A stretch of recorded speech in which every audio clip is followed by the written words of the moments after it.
تقریبا هر روز هر خیل میشد. رئیس آژانسی هوانوردی تاجیکستان گفت که در سال 2024 هر ماه تقریبا 350 تاجیکستانی از روسیه اخراج کرده شدند.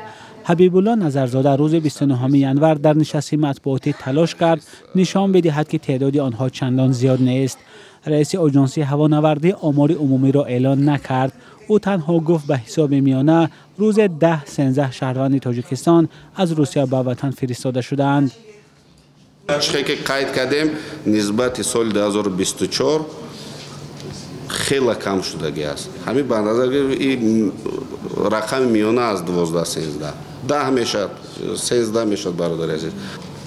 24 نسبت سال 2023 24 خیلی کمتر شده است. خود حبیب الله نظرزاده در ماه ایول سال گذشته گفته بود تنها در دوام 6 ماه اول سال 2024 از فرودگاه‌های روسیه 3400 شهروند تاجیکستان دیپورتاسیون شدند. از فدراسیون روسیه 3400 نفر همه 4 فرودگاه کشور за 6 месяцев. نظرزاده سبب اخراج شهروندان تاجیکستان را مطابقت نکردن حجت‌های آنها نامید، اما برخی مهاجران کاری اخراج شده آن زمان شماره دپورت شده ها را خیلی زیادتر از آمار پیشنهاد نموده رئیس آژانسی هوانوردی تاجیکستان گفته بودند. به گفته مهاجران پس از حادثه کراکورس ده ها شهروند تاجیکستان را از فرودگاه‌های روسیه به وطن بازپس فرستادند. بعد خدمت هر از سمایلود که قریب 20 نفر به پریچنا چخیلی که میسو پروتکل نبود در روز 10 کس 20 کس یا هم که 10 کس 20 کس هر ریس میگردونن.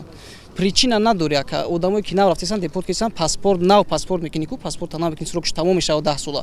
آنم بونم دیپورت کردن. به هیچی نمی معقولش نمیشه دیپورت میکنه چی میگی دیگه.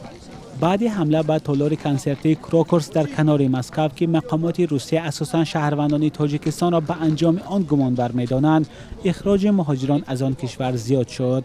در این حمله بیشتر از 140 نفر کشته و صدها تن دیگر زخمی شدند. در روسیه بیشتر از 1 میلیون شهروند تاجیکستان کار و اقامت می‌کنند. مقامات روسیه گفتند سال 2024 تنها از شهر مسکو تقریباً 20,000 خارجی و به خصوص مهاجران تاجیک و ازبک و قرقیز را بیرون کردند. مولا رجب یوسفی برات یوسفی، آزادی دوشنبه.